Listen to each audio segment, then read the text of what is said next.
The first chapter we talked about this thing called a relation. Does anybody remember what a relation was? This was a vocab on the first chapter. Relation is just a set of ordered pairs. Just a group of ordered pairs. And remind me, what's an ordered pair again? What's an ordered pair? Yeah. Like 2 and 3? Yeah, like 2, 3, right? That's an ordered pair, an XY coordinate, okay? Coordinates. So a relation, for example, like that would be a relation. A set of ordered pairs, right? It could be 2 of them, it could be 10 of them, it doesn't matter how many. It's just a whole group of them, okay? What we're going to talk about today is different ways to write relations, and then are relations this thing we call a function or not. So one way we can write relation is just an ordered pairs, just a group of ordered pairs, just the coordinates, the XY coordinates, right? Another way we can write a relation is as a table. So we've probably seen tables before, like a T-chart with just like an XY coordinate, and we can write these coordinates out. We could write -1, 0, and 2 there, and we could write 3, 4, and 3 there, right? -1 goes with 3, so I put -1, 3 there. 0 goes with 4, that's as a table, right? We've seen tables before. So there I have ordered pairs as a relation, a table as a relation, and then we have something called, we could graph the relation. Actually, so before I get to the next one, we could graph it. You know, if you had just a graph, you could go to -1, 3, that's going to be somewhere like there. 0, 4 is going to be there. 2, 3 is going to be somewhere right there, right? You could graph the relation, ordered pairs, table, graph. And then the third way we can write a relation, and this is probably the new way we haven't seen, is something called a mapping, okay? And what a mapping is it's similar to a table. You just use arrows to draw which coordinate goes with which. So we always make one group the x's and one group the y's. So I put the x's in this one, and I put the y's in this one, but I never repeat any numbers in a mapping. And what I do is I just say -1 goes to 3, 0 goes to 4, and 2 also goes to 3. So this is what we call a mapping, okay? It's just like a table, except we don't repeat any numbers, and we just use arrows to say which one goes with which, okay? That's what we call mapping. And then last, we talked about things, chapter 1, we talked about these things called a domain and a range. Anybody remember what those were again? What the domain and range stood for? Yeah. The domain's the x values. Very good. And the other one's the y values. Very good. The domain are all the x values, and the range are all the y values. So if I asked you what's the domain of this relation, it would be -1, 0, and 2. Those are the x values, right? And if I asked you what's the range of this relation, you would say 3 and 4, and you don't have to say 3 again because you already counted for it. That's the y values. So that'd be the domain and the range of this relation, x values and y values. And then the very last thing we talk about with relation is something called the inverse of a relation. An inverse of a relation is really easy. All we do when we talk about the inverse of a relation is we switch the coordinates. Okay? So the inverse of this relation would be 3, -1, 4, 0, and 3, 2. Okay? We just switched these coordinates. That's the inverse. Okay? Inverse of a relation is just switching the coordinates. Now we're going to look at a relation, and we're going to say, is this a function or not? Is this relation a function or not? So we have to define what is a mathematical function. What's that mean to be a function? Okay? And we're going to be able to tell if it's a function by looking at the graph, by looking at the table, by looking at the coordinates, or by looking at the mapping. Okay? We're going to say, is this relation a function or not? Yes, no question. Okay? So here's our definition of a function. So this would be something probably worth writing down if you got your notes out with you. Okay? It says a relation is a function if every x value has exactly one y value. In other words, there's no repeated x values. Okay? And we know the domain is the x values and the range are the y values. So again, the definition, if every x value has exactly one y value. It cannot have 2, it cannot have 3, it has to have exactly 1. Every x coordinate has to go to exactly one y coordinate. So that's the definition of a function. Now notice at the bottom it says domain is the x values, we know that. Range is the y values, we know that. It says this also may be called f parenthesis x. Okay? This is a new notation for what a function is. What this means is the function at x, or the function of x. And we're going to be using this notation a lot. Okay? That's not like a variable f. That just stands for the word function.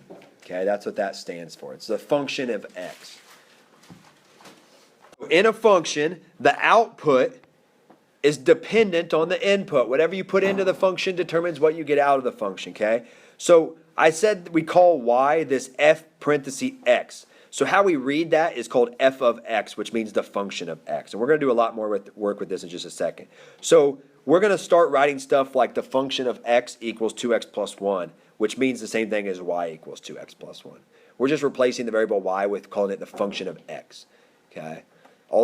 Most of these functions we're talking about will be functions of x.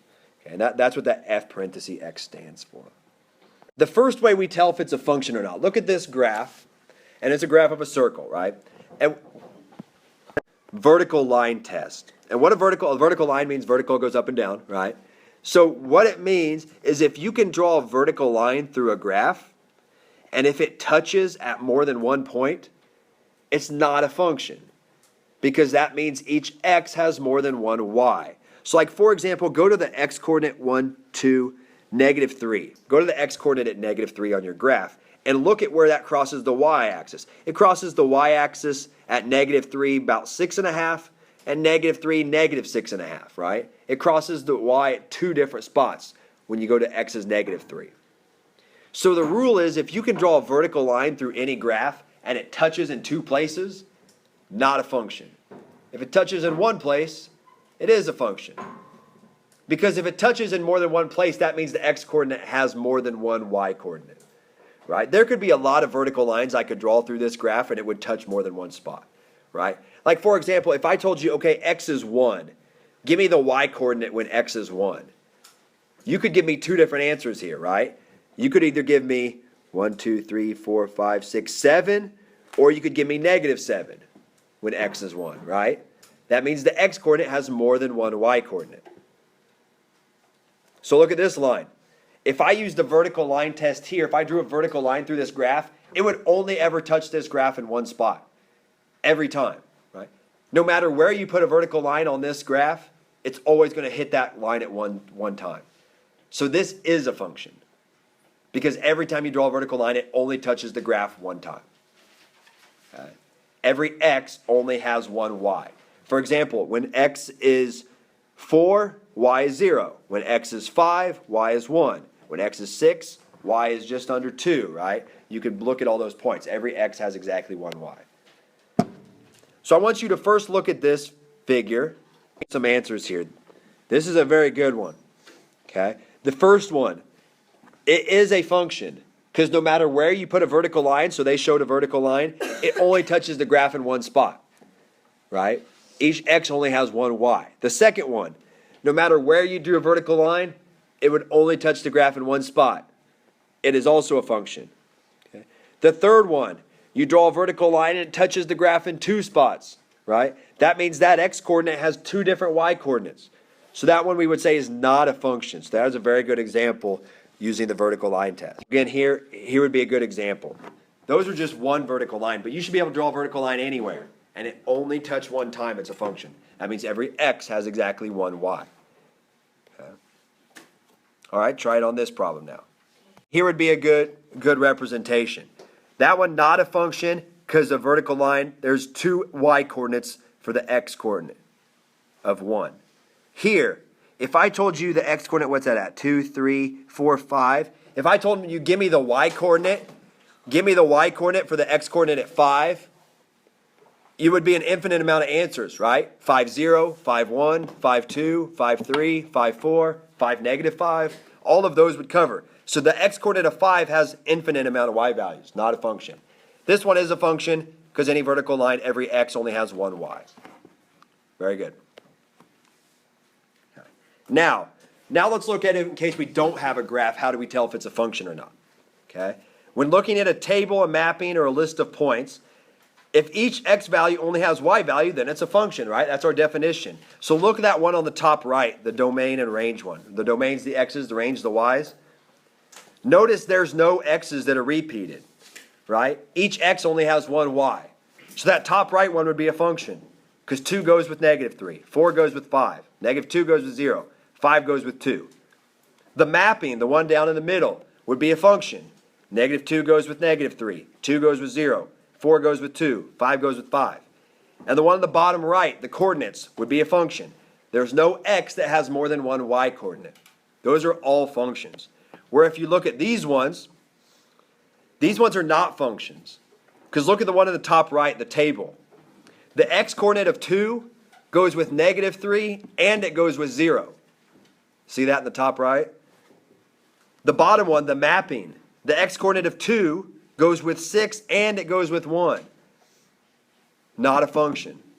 And the bottom right one, the x-coordinate of 2 goes with -3 and it goes with 0. Not a function.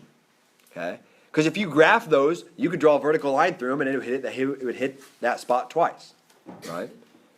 So if x values are repeated or an x value goes to more than one y value, it is not a function. Again, here would be your answers. Not a function because of the 5s, not a function because of the 1s, and is a function because each x value goes with one y value. So let's look at some answers here. This one is exactly right. Okay. The first one, not a function because 9 goes with -16 and 9 goes with 24. Every x can only have one y. The second one is a function. Every x only has exactly one y. There's no repeated x values. And the third one, the mapping, is not a function because 1 goes with 6 and 1 goes with 4. Every x can only have exactly one y. I know I say that a lot, but that's a very important definition for function. Okay, so that one's exactly right. And there would be a correct answer. The 9s threw the first one off. That one's a function. And the x-coordinate of 1 threw the second one off. This is what function notation looks like. This part we just call the name of the function. The name of the function. So in this case, it's called function f. F is not like a normal variable in this point. It just stands for function f. You're going to see that's going to be important later because we're going to have different functions and you have to know which one's which. So this stands for the name of the function. Okay?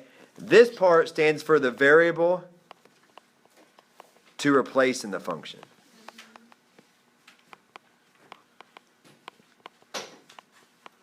So we call this the function of x. The function of x. Okay?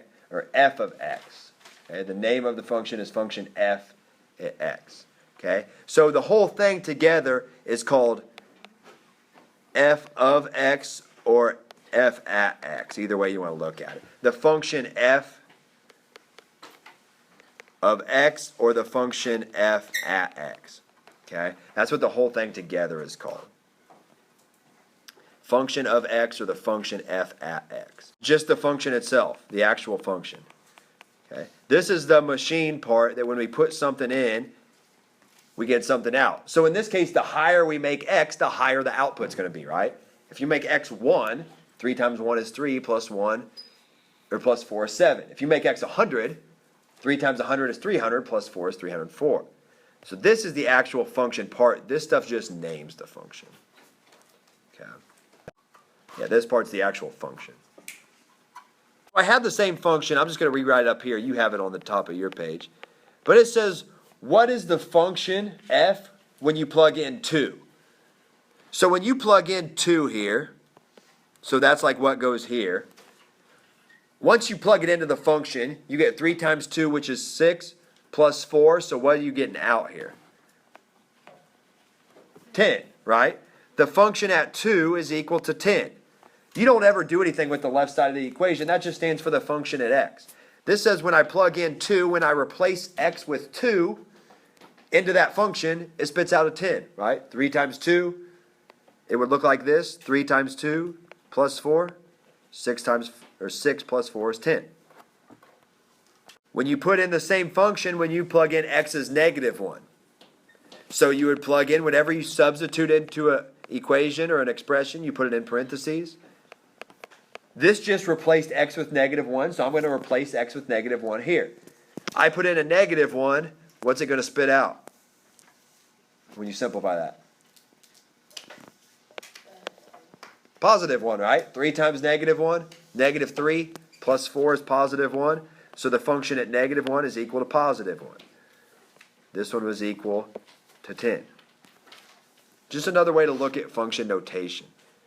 The first part on the left says the function of x is equal to x squared plus 3, and the function of g of x is equal to x plus 1. Find each of these values. So the first part says find the function f at 3. So you're going to look at the function f, which is this one, and you're going to replace x with 3. So that's going to be 3 squared plus 3, right? I just replaced x with 3, and whenever you substitute, you have to put it in parentheses. So what is 3 squared plus 3 going to be? Be careful, this is 3 squared, so that's like 3 times 3. 9 plus another 3, 12. That function is going to spit out a 12. So that's what the function at 3 is equal to 12. Remember, the left side of the equation, it's hard to think about, but you're not doing anything with it. Okay? It's just the function at 3.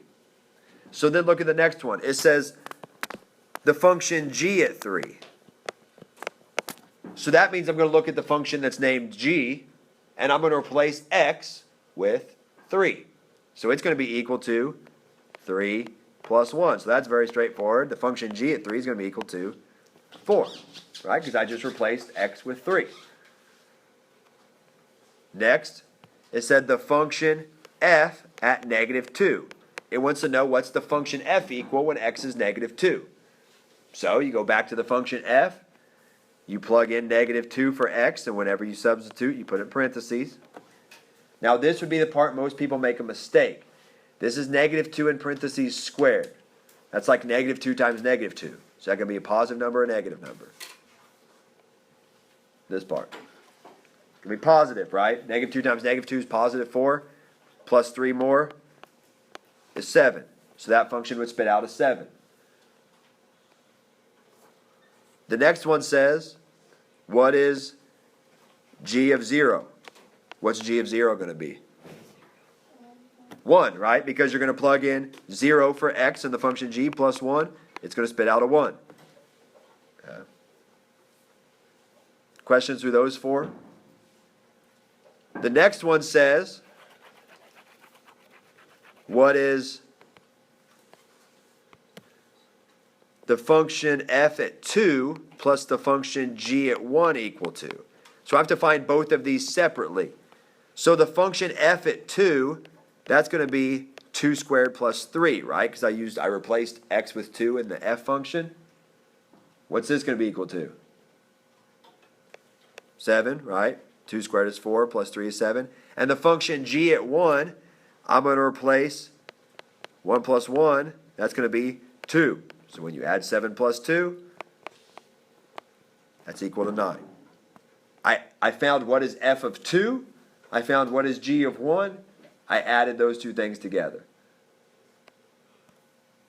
G of negative 1 plus f of positive 1 equal to.